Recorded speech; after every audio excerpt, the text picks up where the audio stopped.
Bonjour, bienvenue. Donc là maintenant que la culasse elle est morte, et ben il faut l'enlever quoi, donc il faut déculasser. Donc pour déculasser, il faut enlever en fait tout ce qui est accroché sur la culasse, ou en tout cas qui relie la culasse au bas moteur quoi, ou à la caisse carrément. Donc là, il y a quand même beaucoup enlevé, donc tout ce qui est admission, échappement, et puis plein de fouf qui sont branchés dessus. Donc là on voit rien, je sais même pas par où je vais commencer quoi, parce que là c'est encore un très très gros démontage. Et puis voilà, tout ça pour une culasse qui est cassée, quoi. Mais c'est un gros boulot, hein, on s'imagine pas comme ça. Et donc après, une fois que la culasse est plus ou moins libérée, ben après on va venir démonter les écrous, là. Puis après la culasse, elle vient, quoi. Mais là, c'est un sacré boulot d'enlever tout ce qui est raccordé dessus, quoi. Donc faut faire de la place, quoi. Faut faire beaucoup de place. Et c'est un énorme boulot, quoi. Bon, bah allez, je me lance et je reprends. Voilà, donc là j'ai enlevé la pompe à vide et la pompe haute pression. Donc ça fait déjà une place en plus, quoi. Alors, il y a un petit tuyau qui s'est cassé là, mais bon, c'est du plastique, c'est vieux, c'est tout de suite cassant dès que tu touches. Et puis j'ai enlevé le support filtre à huile. Voilà. Donc là, on voit que sur l'avant, on a déjà pas mal de place. Donc là, il me reste une partie, je sais pas exactement. Donc il y a l'admission là apparemment, et puis il doit y avoir quelques autres tuyaux dessus, certainement d'eau même. Et puis après, c'est l'arrière. Alors là, l'arrière, je pense que je vais laisser le collecteur d'échappement dessus. Donc c'est la grande partie en alu là qu'on voit. Je vais passer de l'alu, si. Et essayer d'aller en dessous et d'enlever au niveau du turbo certainement, ou je sais pas. Mais voilà, il n'y a pas de place derrière et ça va être encore un sacré bordel quoi. Donc là je m'attaque à démonter là la partie en alu qu'on voit là, mais je sais même pas exactement ce que c'est. Je sais pas, il y a l'air d'y avoir une électrovanne dessus. Et voilà, mais le problème c'est que ça tient par des vis tout, et en fait les vis elles sont cachées derrière, on les voit pas, donc c'est une misère à faire en fait, parce que la moindre petite vis souvent elle est inaccessible et tout, parce que quand c'est monté à l'usine, bah eux ça va vite, hein, ils ont le moteur sur une table et ça va bien tout monter, mais là nous quand on bosse après dessus, parfois c'est bien compliqué quoi. Mais bon voilà, j'ai un espoir qu'elle soit aujourd'hui enlevée cette culasse. Voilà, donc là il flotte bien dehors, donc du coup je me suis mis à l'intérieur pour essayer de faire autre chose, d'avancer un peu, et je me suis dit tiens je vais essayer de contrôler les arbres à cam. Alors bon, je suis pas, il faudrait du matos pour bien pouvoir contrôler, mais à l'œil comme ça j'ai bien regardé, et j'ai l'impression qu'ils sont pas abîmés quoi, qu'ils sont pas morflés quoi.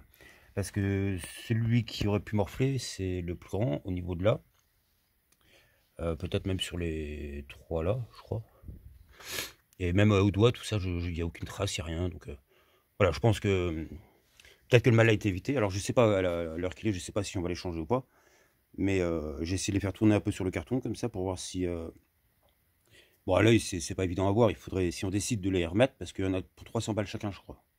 Donc pour 600 balles, c'est peut-être le coup d'aller les faire contrôler chez un pro. Voilà, et sinon j'ai repris la pompe à eau ce matin, parce que je voulais essayer de voir si dessus il y avait une date ou un truc, et bon, là pour l'instant j'ai rien vu, mais alors ce que j'ai vu c'est que c'était une Daico. Donc, pourtant c'est une marque, on voit pas bien, c'est écrit là, mais ouais, là c'est à l'envers, mais c'est écrit Daico. Et ce qui m'étonne, c'est que peut-être une date sur le rond. Je sais pas. Ce qui m'étonne beaucoup, c'est que derrière, en fait, il y a ce que moi j'aime pas faire, je déconseille, mais bon, après chacun fait ce qu'il veut, mais il y avait donc le joint livré avec la pompe et de la pâte à joint, ce qui est ridicule. Parce que si c'est pour étanchéifier plus, dans ce cas-là, autant mettre de la pâte à joint des deux côtés du joint. Dans ce cas-là, autant pas mettre de joint et puis mettre que de la pâte à joint. Donc si c'est livré avec un joint, faut faire confiance au joint là, et je vois pas l'intérêt de remettre de la pâte à joint par-dessus. Voilà, pour moi c'est une sacrée connerie ça. Mais bon, chacun fait ce qu'il veut, je m'en fous. Mais donc là, si c'est le cas qu'elle a déjà été faite, elle aurait été faite il n'y a pas longtemps. Et c'est vraiment pas normal que ce soit déjà cassé comme ça. Donc je ne sais pas. Mais là vraiment, j'ai jamais vu une pompe à eau dans l'état là quoi. Puis en plus elle veut plus tourner. Alors qu'est-ce qui s'est passé, je sais pas. Est-ce que un manque de liquide de refroidissement aurait pu faire chauffer au niveau de l'axe, et du coup si ça chauffe ça gonfle et ça se détériore quoi. Donc je sais pas. Je sais pas. Voilà, donc c'est vrai que dans mon garage j'ai un sacré bordel, et puis j'en ai un peu honte, mais bon, je suis comme ça. Mais par contre voilà, les pièces qui sont quand même très fragiles et tout, Comme là, les arbres à cam ne sachant pas ce qu'on va en faire, et bah pour l'instant, je les emballe dans du film. Et puis après, par-dessus, je vais mettre dans du papier bulle que ce soit bien protégé. Donc on prend quand même soin des pièces importantes, quoi, je dirais. Donc là, je vais encore filmer le common rail. Et certainement la pompe de pression, parce que... Alors hier, je disais qu'elle était bloquée et qu'elle était morte. Mais bah là, ce matin, j'arrive déjà mieux. Bon, là, je vais pas réussir. Ouais. Mais... Ah. Tout à l'heure, elle tournait à peu près bien. Enfin... Donc voilà, je vais quand même la protéger. Et on verra bien. En fait, il faudrait l'envoyer chez un pro de l'injection et puis que lui dise si c'est normal ou pas. Ou si quelqu'un connaît, tiens. Si quelqu'un sait, je serais curieux de savoir si c'est normal qu'elle soit assez dure comme ça et que après, je dirais une fois qu'elle est lancée, elle. Parce que bon, après le véhicule n'a pas tourné depuis, je crois, 4 mois quoi. 4 mois qu'il est en panne. Donc 3-4 mois on va dire. Ouais, 4 mois. Et donc je sais pas si elle a pu gripper par manque de gasoil parce que du coup, enfin, le gasoil il était plus dedans. Enfin, c'était voilà. Donc ça je sais pas. C'est un truc que je sais pas. Donc voilà. Alors par contre, bah, là j'ai ressorti la courroie. Et bon, on voit qu'elle est bien abîmée, hein, ça c'est, enfin, elle est bouffée de partout.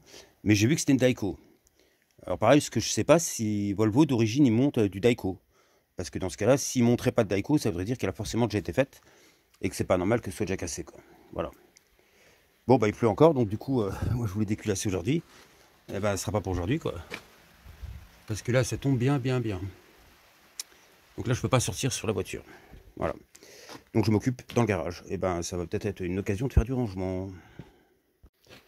Voilà, donc les pièces fragiles sont rangées dans une caisse que je vais pouvoir fermer. Et ça restera au propre. Après, par contre, bah, les autres trucs, les durites, les machins, surtout ce qui est à nettoyer, ben, ça je mets comme ça, voilà.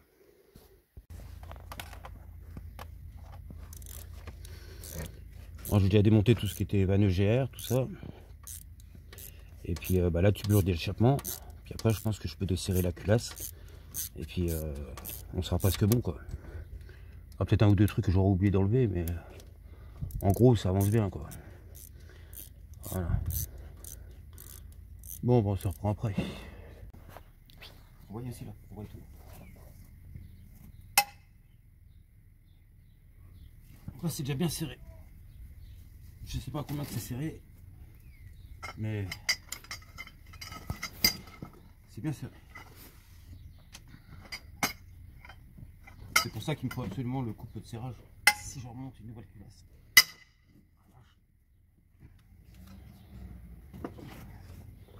Ah, c'est pas du L4, L4i. Sport.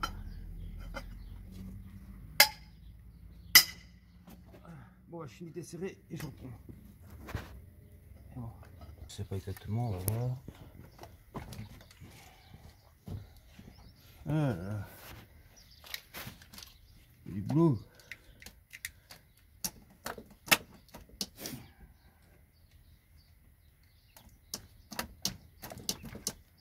Bon, déjà, pour l'instant, ça vient pas.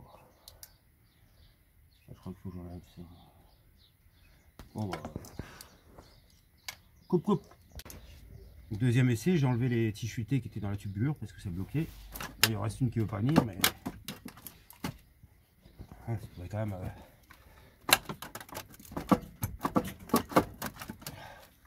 Eh ben, ça veut pas venir. Ah, je pense qu'il me reste un tuyau d'eau derrière, faut que je regarde. Bon, bah allez, faut que j'aille bosser. Donc j'ai forcé un peu, et puis finalement, bon, bah elle a dégagé la culasse. Donc on va aller la voir, mais d'abord on va jeter un œil sur. Donc là, c'est les joints de culasse, le joint de culasse. Donc c'est un trimatière, quoi. Bon, bref, il est bien collé. Ce que je voudrais voir, c'est l'état des pistons. Donc le premier, selon moi, il aurait peut-être pas trop tapé, mais quoi qu'on voit quand même des marques. Le deuxième, c'est celui qui aura le plus tapé. Et puis après, les autres, ça devrait aller aussi. Donc voilà, je voudrais aussi essayer de voir, mais ça, on fera des tests après, je pense. Déjà, il faut que je vérifie si lui, il est allemande, parce que j'ai un doute. Bon, qui est peut-être très con, mais c'est comme ça. Donc ça sert à rien de remonter une culasse si finalement on s'aperçoit que, bah, je sais pas, il y a la pompe à huile qui est foutue. Voilà, donc on va aller voir la culasse vite fait.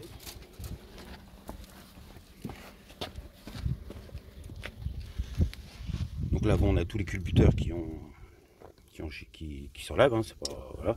Donc avec les poussoirs d'ailleurs, voilà. Donc ça c'est pas, c'est là qu'il y a eu de la casse.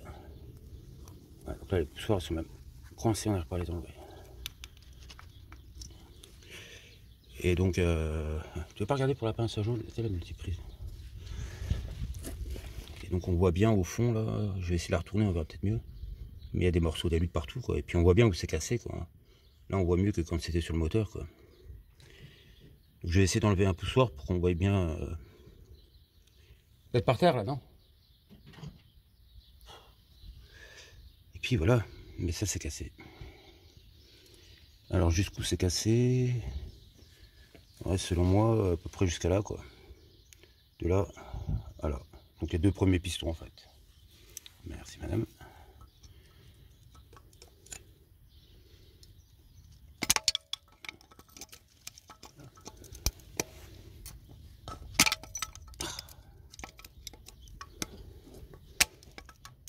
Bien coincé. Voilà, super. J'ai réussi à l'éclater, mais il n'est pas venu. Voilà, il est venu. Alors c'est là. Donc on voit bien, il manque la moitié de l'arrondi quoi. Donc là, bah, même si on en remonte, enfin, il n'y a plus rien qui peut tenir quoi. Bon, je la retourne. Je vais un peu. Hop.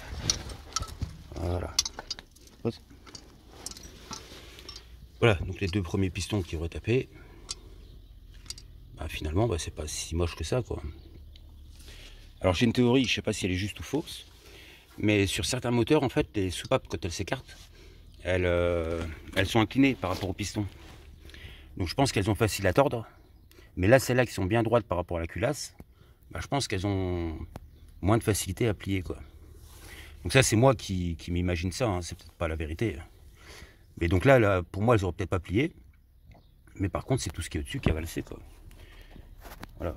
Donc ben, la ferraille, enfin l'alu qui tenait les poussoirs et puis toutes les fixations de l'arbre à cam, quoi. Voilà. Mais sinon, bah, c'était pas si moche que ça. Hein. Il n'y aurait pas le problème de l'alu cassé, ben, on pouvait la refaire et la remonter. Hein. Mais là, c'est un peu cuit. Et je pense pas qu'on peut trouver quelqu'un qui ressoude si au Pakistan. Voilà, donc j'ai enlevé tout ce qui est culbuteur et poussoir. Et puis maintenant, bah, on voit un peu mieux les endroits qui sont complètement fracasses, quoi. Donc il y en a 4. 4 qui sont... donc les deux premiers là. Et... ah non, les deux premiers c'est là. Ensuite les deux là. Après c'est l'air d'aller mieux. Et sur les têtes de soupape là, donc on voit qu'il y en a qui sont marquées... voilà, donc là il y a au moins, je crois, 2-3 soupapes qu'on pourra... bah 3 déjà. Après ça va mieux, si on regarde au bout, c'est là que j'ai essuyé. Bon bah c'est normal quoi. Enfin, la toute dernière que j'ai essuyée, on voit un peu de... mais ça c'est l'usure des kilomètres, c'est pas... mais là il y en a au moins 2-3 qui sont bien marqués quand même quoi.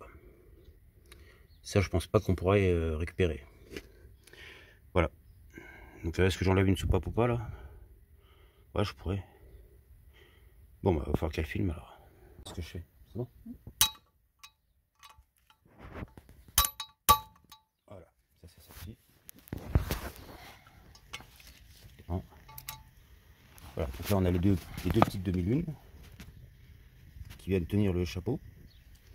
Alors, puis là on a la rondelle, voilà, le ressort. Et normalement la soupape elle sort par en dessous. Voilà. Alors, si elle a beaucoup de mal à sortir, c'est qu'elle est peut-être arrondie. Enfin, voilée je veux dire.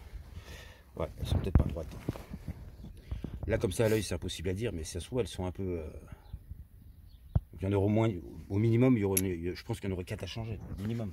Alors c'est la 4 la plus, je vais essayer. C'est là. Voilà, oh, allez hop. Voilà. Voilà. Ça va bien avec ça. Par contre pour remonter ça marche pas ça. Ah j'aurais dû les classer. Bon alors une là. Voilà le ressort. On récupère tout ça. toute façon, ça je pense qu'on va repartir sur du neuf aussi. Enfin, si on récupère une culasse, ça sera sûrement déjà équipé.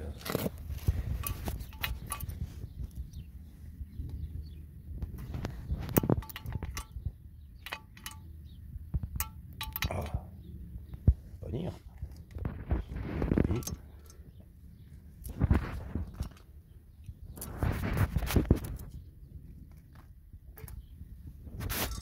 Ça.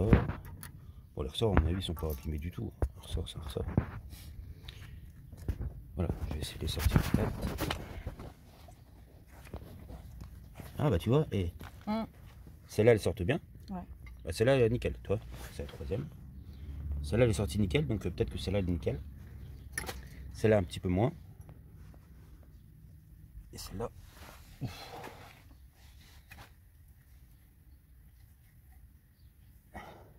Ah, elles sont peut-être quand même. Elles ont peut-être morflé quand même. Mais celle qui serait la plus nickel des 4, c'est la deuxième. Voilà. On voit qu'elle. Non, c'est la troisième? La troisième. Ah. J'arrive même pas à suivre mes vidéos, c'est incroyable. Ah oui, on voit bien que. Voilà, celle-là elle coulisse bien. Donc ça veut dire que celle-là n'est pas cintrée, quoi. Par contre, les autres sont peut-être pliées. Alors c'est minime, hein, c'est petit. Hein. Il n'y a pas une grande différence entre une et l'autre. Hein. Mais une elle est centrée, pas l'autre.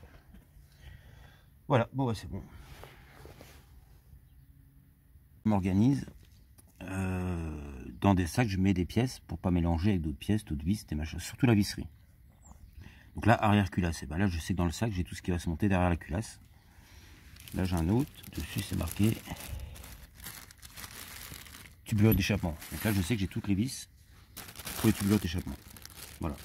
Et comme ça, au remontage, c'est plus simple. On prend un sac, on sait à quoi ça correspond. Donc c'est une organisation que je pensais que c'était bien que pour les particuliers. Puis j'ai vu un pro qui le faisait sur YouTube. Donc c'est que finalement, c'est pas une mauvaise idée, quoi. Bon. On voit les 5 cylindres. Oui. Oui, oui. C'est beau. Ouais. Donc voilà, là on s'aperçoit qu'en fait, il n'y en a aucun qui a la même hauteur. Sur un 4 cylindres, il y en a 2 qui sont en bas et 2 qui sont en haut. Et là, sur un 5 cylindres comme ça, et ben en fait, il n'y en a aucun qui a la même. Celui-là il est en bas, celui-là il n'est pas tout à fait en bas, celui-là un peu moins, celui-là presque en haut et celui-là en haut. Donc c'est complètement. Il n'y en a aucun qui a la même hauteur, quoi. Alors, ce que je voudrais voir, c'est si les premiers, ils seraient abîmés ou pas. On n'y voit rien, mais j'ai mis une lumière, on y voit rien. Parce que si en tapant la...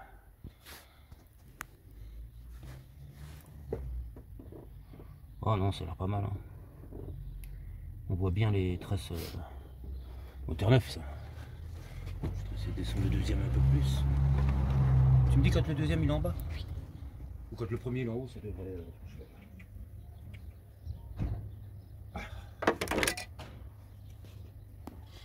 Deuxième en haut. Ah, oui, ils sont en bas. Bon. Il y a des traces d'huile, mais c'est pas... Non, sinon c'est beau. Je pense pas que...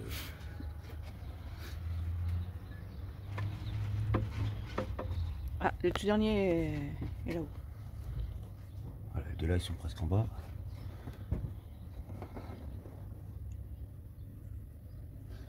Voilà, je prends le téléphone.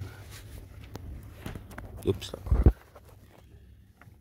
Donc là, bah déjà les pistons on voit qu'ils sont pas moches. Et sur les parois,